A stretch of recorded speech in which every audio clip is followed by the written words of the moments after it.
to the United States elections that are still not over. Again, I'm just here bringing factual information that the media is not reporting, which proves that the elections are still not over and that Joe Biden is not president-elect. Yes, it is still a long shot for President Trump to win, but it is still possible. In addition, it is extremely important to understand that all the avenues to a potential Trump victory will only have an impact in the 11th hour, because these things take time, so we all must be patient. So let's quickly go through some of the latest actual headline news that are not getting the proper attention by the agenda-driven media. First of all, let's start with some big news that is actually getting totally misreported by the media. The whole anti-Trump crowd is excited about yesterday's headline news that United States Attorney General Bill Barr just announced that the Department of Justice does not see widespread voter fraud. Headline news. However, that's not the big news, because the Department of Justice has not really been investigating the 2020 election, so of course they don't see widespread voter fraud. The actual big news is that while that headline caught everyone's attention, 15 minutes later, United States Attorney General Bill Barr announced the appointment of John Durham as special counsel with the powers to prosecute anyone from the Obama-Biden administration, Clinton campaign 2016, CIA, FBI, or anyone involved with the Steele dossier and Russia investigation into Trump's 2016 election campaign. Durham has been investigated the Obama, Biden, Clinton spying on Trump's 2000 election campaign for a year now. However, only now has he been given the power to prosecute. Now, will this lead to anything? We have no clue.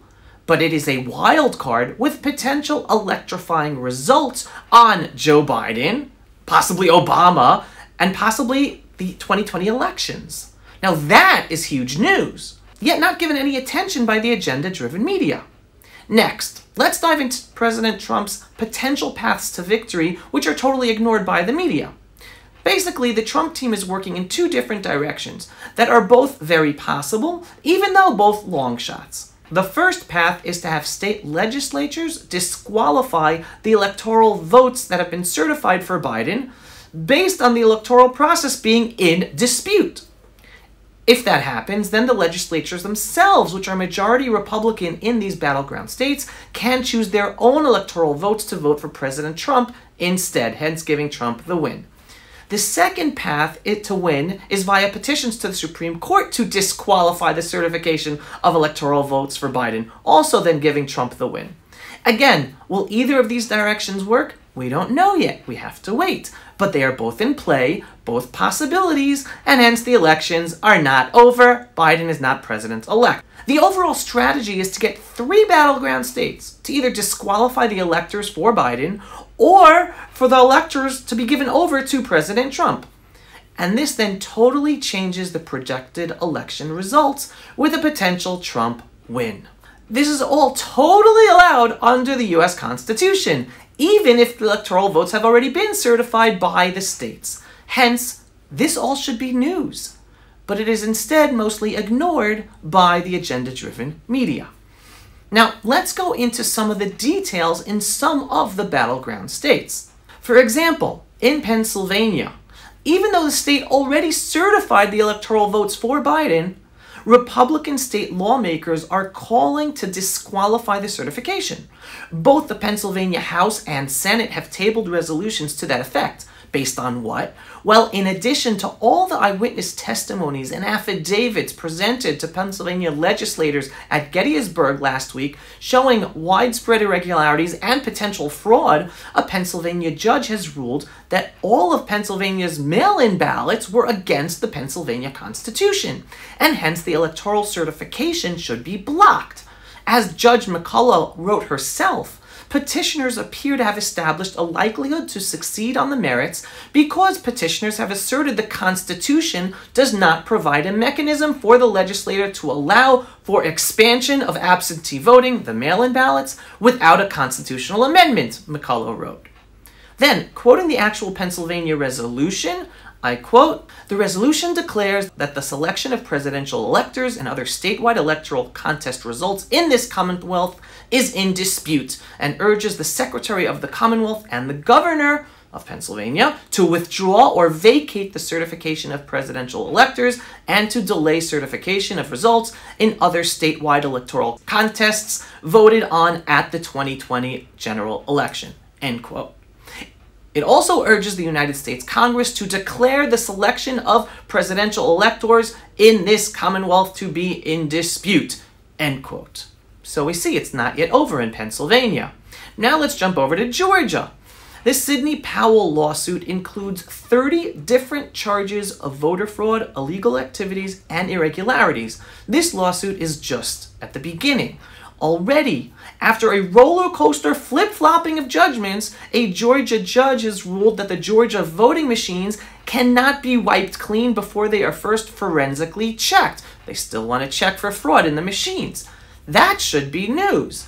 In Nevada, another battleground state, another judge also ruled for their voting machines to be forensically checked, again for potential fraud in the machines. That should also be news. All information that highlights how the election process is far from over. Now, a lot of evidence is being presented in different battleground states. What is true and what is not must be checked. What can be verified to have actual effects on the actual vote results to make Trump the winner also has to be checked. But there is a lot of evidence, so don't let people say there's no evidence. Legislatures can push forward decisions to disqualify the electoral vote certification process based on the elections being in dispute because they do not have trust that the projected vote results reflect real legal votes. And again, the Supreme Court can also make a difference if it's asked to come in. So while some people tell me to stop talking about the elections, Avi, what do they say? Avi, it's over. Stop peddling conspiracy theories.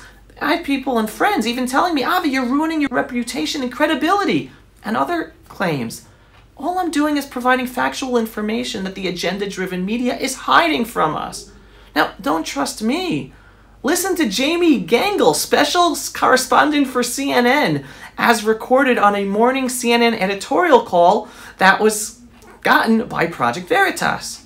I just want to underscore something that Michael said earlier about the transition and Trump, because I've been talking to a lot of people this morning on both sides, and I just keep hearing the same thing, both from Republicans who have not come out to congratulate Biden, but also to those who have in the Democrats, and that is that we have to be, news organizations have to be very careful and very responsible about not giving Trump too much of a platform on his not conceding, because they feel the transition can go forward.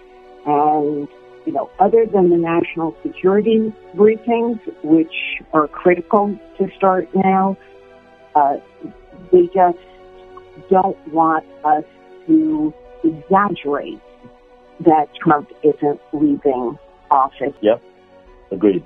Now, that's not me. That's CNN telling their reporters to not report any news that places doubt in a transition to a Biden presidential administration. That's not news, folks. That's an agenda-driven media outlet. They do not want people to believe that Trump can still win. But he can. Is it a long shot? For sure. But the true situation is that the race is not yet over. So stick with me. I'm trying to provide you this information. The goal of this video is not to tell you how Trump will win. It is to point out how horrendous the agenda-driven media truly is with regards to reporting this election results and then opening up, realizing how much they're not telling us the truth about other things.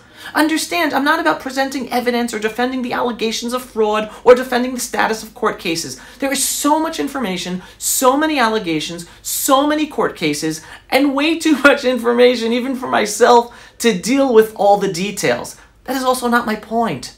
My fight The hill I'm standing on is pointing out how we are all being lied to by an agenda-driven media in order to wake up as many people as possible who are willing to listen so that they understand how much damage these media sources are doing to our societies. As I said in a previous video about the media brainwashing, and I'm quoting myself here, my crusade is about the lies of the agenda-driven media establishment that create the perceived reality that brainwash so many people, and how their horrendous agenda-driven reporting is directly responsible for the growing hatred and divide in our societies today, both in the United States and in Israel. In the USA, they blame Trump for everything. In Israel, they blame Netanyahu for everything. But I put all the blame for the growing divide and hatred in our societies on the agenda-driven media that is creating this perceived reality that Trump and Netanyahu and the camps they represent are to blame.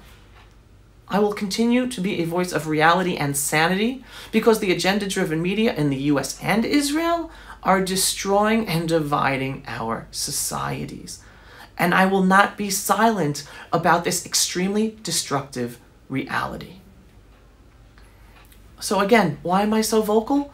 To wake people up with the truth that the agenda-driven media is hiding from us all in order to try to brainwash the masses and instead accept their perceived reality as reality. If you believe that this is important, please join us by sharing our videos, signing up for our newsletters, and supporting us with donations to continue our work and get our videos seen. Thank you from the heart of truth in the world, the holy city of Jerusalem.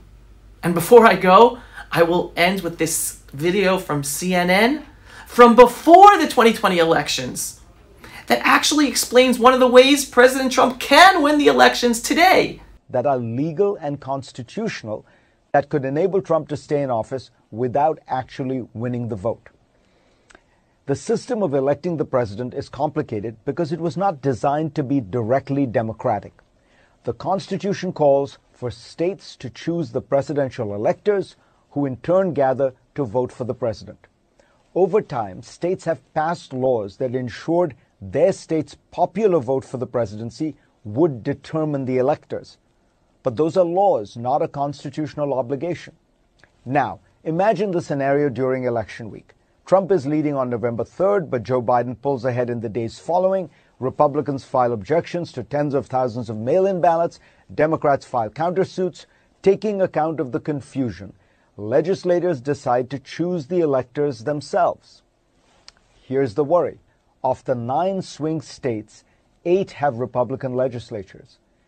Isn't it convenient that CNN is hiding this information from their viewers today, post-November 3rd?